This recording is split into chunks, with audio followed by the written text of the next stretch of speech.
All right, now we've done exercise 1. We've graduated to exercise 2 of Frederick Noad's first book for the guitar, part 1, exercise 2. And I'm just going to play it like I did last time. And before you play along with me, prep your fingers. Put the third finger down first. Make sure your thumb is flat behind the neck, like around this lower part of the neck, not way up near the bass strings. And then put your third finger down. Make sure the third finger is straight with the fret and that the first finger is bowed around that way. It's good to prep them before you start. And then you're actually going to start with an open E. Just lift them, but keep them spread, poised, and ready. Okay, I'm going to do it slowly, then more up to speed, and then I'm going to do the teacher's part slowly at first, and then up to speed. So that when you review the video, you'll have all this in the front of the video, and then we'll talk about any problems to watch out for. And there's a bit to talk about with this one, but it's quite a bit more challenging than exercise number 1, mainly because of the rhythm. So now we're mixing half notes with quarter notes, okay? So just try it along with me. 1, 2, 3, go. 2, 3, 4, 1, 2, 3, 4, 1, 2, 3, 4, 1, 2, 3, 4, 1, 2, 3, 4, 1, 2, 3, 4, 1, 2, 3, 4, 1, 2, 3, 4. A little faster. 1, 2, ready, go. 2, 3, 4, 1, 2, 3, 4.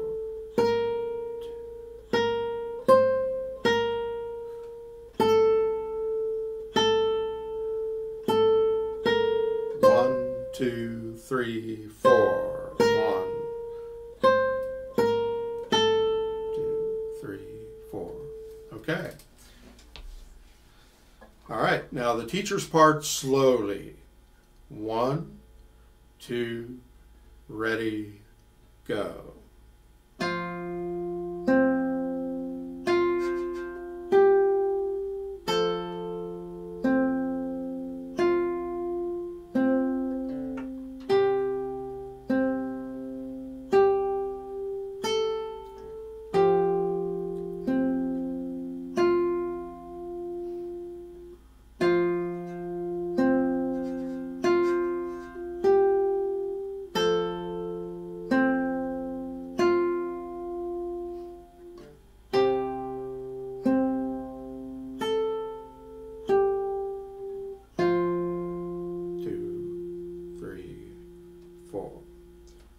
Faster, teacher's part, play along with me, play your part along with mine. 1, 2, 3, 4.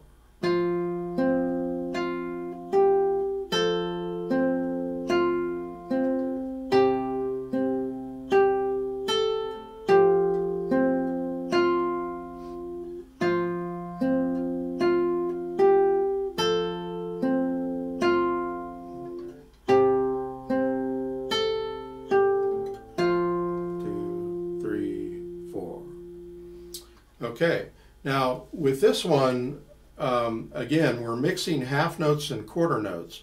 So it's very important to understand the proportion of half notes to quarter notes. Half notes are exactly twice as long as one quarter note.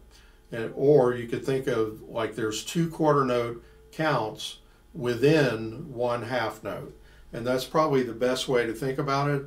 Think of a pulse where you're counting all the beats and you're counting 1, 2, 3, 4. So it's very important to count the beats that you don't play. In fact, it's probably more important to count the beats that you don't play as the ones you do play. And you don't just delete them. They're still there. They're very real, and but you're not playing some beats. Now, if you look at the second system, the second line of music, at the top part, the second measure of that system, that G, which is a half note with a dot, rings for 3 beats, whereas a normal half note rings for 2 beats. A dotted half note will ring like 1, 2, 3, and then you hit 4. So you'll have a dotted half note followed by a quarter note on the 4th beat. So on that measure, like I'll play the measure before it, which is a half note and 2 quarters, like 1, 2, 3, 4, 1, 2, 3, 4. So you have to know that you're holding it for 1 extra beat. You can dot any kind of note, like if you dotted a quarter note, it would equal 3 of what it normally breaks into 2 of. Like a quarter note normally breaks into 2 eighth notes. The dotted quarter would equal 3 eighth notes. A half note normally breaks into 2 quarter notes. A dotted half equals 3 quarter notes. So think of it that way. And now, what we're doing here is we're juggling 3 things: the notes, the rhythm, and the alternation of MI. And you could have the notes and the rhythm right, and if you're doing 2 M's in a row or haphazardly alternating, then it's not right yet. You have to make sure all 3 of those elements are right on. And there is a way to work on each element separately. And what I'm going to do is show you how to do that.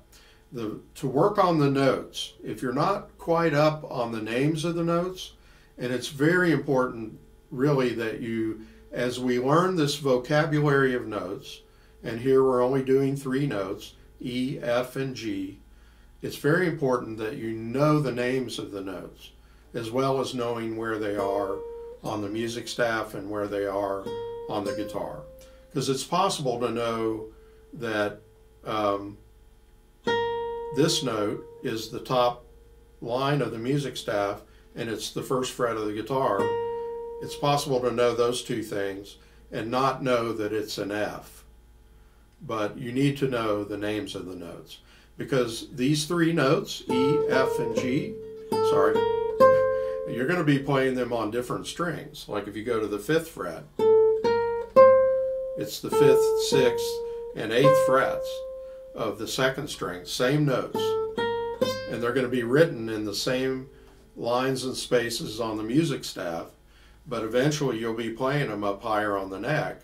You know, like if you have the F and you're playing it as part of a chord, you have to know that that F is not down here, it's up here, because you have a high note on the 1st string. It's all logic, but not knowing the names of the notes will make it just tremendously harder to learn. So that's a primary reason. Plus, the more ways you know something, the better you know it. So learn the names of the notes. All right, lecture over. Now, to learn the names of the notes, you don't even need your guitar. You could just have your book and say the notes in rhythm as if you're playing them. Like if you have a half note, hold it for 2 beats, and then quarter note, but say them in rhythm, the names of the notes without playing them. So if I go through number 2, I'm going to do that in rhythm. Ready, go. E, E, E, G, E, F, F, G, F, E, E, E, F, G, 2, 3, G, F, G, F, E, 2, 3, 4. Okay? Is that hard to do? But if you're going along and you're going E, E, E, G,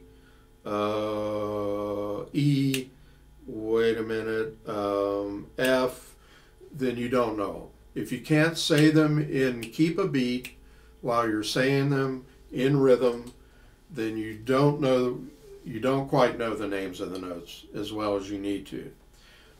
So that's that one element, the notes. The next thing is to work on the rhythm. And to do that, I'm going to put this hand up here. I'm not going to play the frets. I'm not going to worry about whether it's an E, F, or a G. I'm just going to play an open string and count the beats as I play. And I'm also going to make sure I try to alternate. So make sure you start with the middle finger and that you're alternating.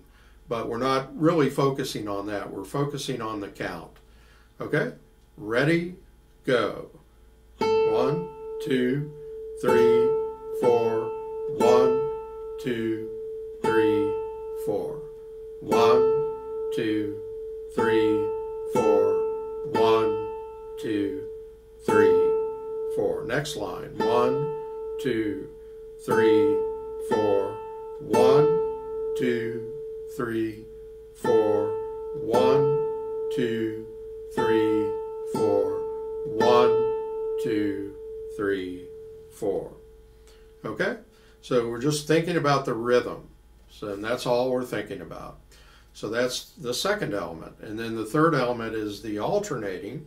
And we're going to do the same thing. I'm going to keep my hand up here and play an open string. So we're reducing the whole exercise to open string. And instead of counting 1, 2, 3, 4, I'm just going to say M, I, M, and so on. So that's M for the middle, I for the index. Be careful, because I've seen students say M when they're playing I and say I when they're playing M, you know.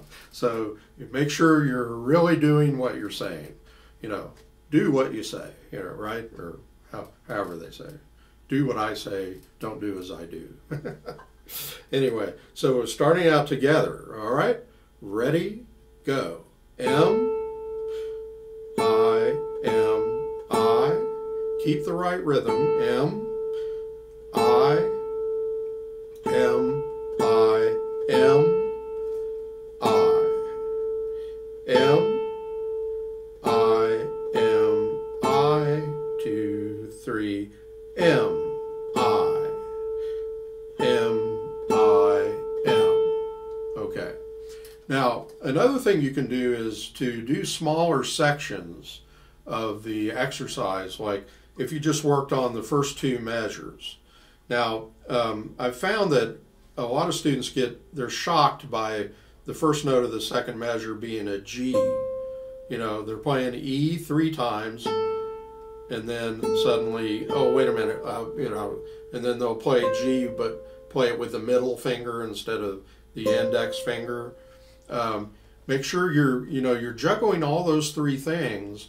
When you put all 3 together, it might be good to just work on 2 measures or 4 measure phrases.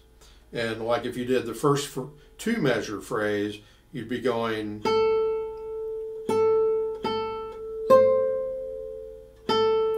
and you might stop and do it again 2 more times.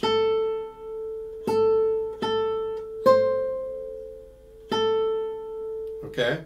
And then work on the second phrase, which actually, if you look at the alternating, it's M, I, M, I, M, and then the same rhythm, I, M, I, M, I. But the opposite alternating. So the alternating kind of goes backwards on the second phrase. But now the second phrase, what you might have trouble with is holding the F when you go to the G. So it's F, F, G, holding it, F, E. So make sure you're not lifting off. All these things could be subconscious and you don't even know that you're doing it. So you have to double check that everything is is right. If you really need to, slow it down. Like you could go on that second phrase, like you could go 1, 2, 3, 4, 1, 2, 3, 4. Sometimes the fastest players are they're the slowest practicers. A lot of us, to learn something and get all the motor skills, we practice very slowly and very deliberately. So you can work on all those things, and then remember, again, he tricks you. The first measure is E, E, E, G. Now, if you look at the second line, it's almost like starting over again, but it's E, E, F, G. Okay, so he does something that's a little bit different, and you might think it's the same as the beginning part, but double check and make sure everything's right. Make sure you're seeing the notes correctly. Okay, so have fun with this one, and I have a supplemental sheet on working on the three elements: the notes, the rhythm, and the alternation, and that could be helpful as well. So you can do that with any of these exercises. I'm not probably going to work on the notes, the rhythm, and the alternating with every exercise in these video lessons, but you can apply that to any exercise. If you're stumbling around, think about what it is. Is it the rhythm that's throwing you off? Is it the alternating? Or it might be just trying to do all three at once. So if you separate them into three categories and work on them separately, then that should be a great help. Okay, enjoy it, subscribe, and like my John Hedger Guitar Studio Facebook page. Thank you.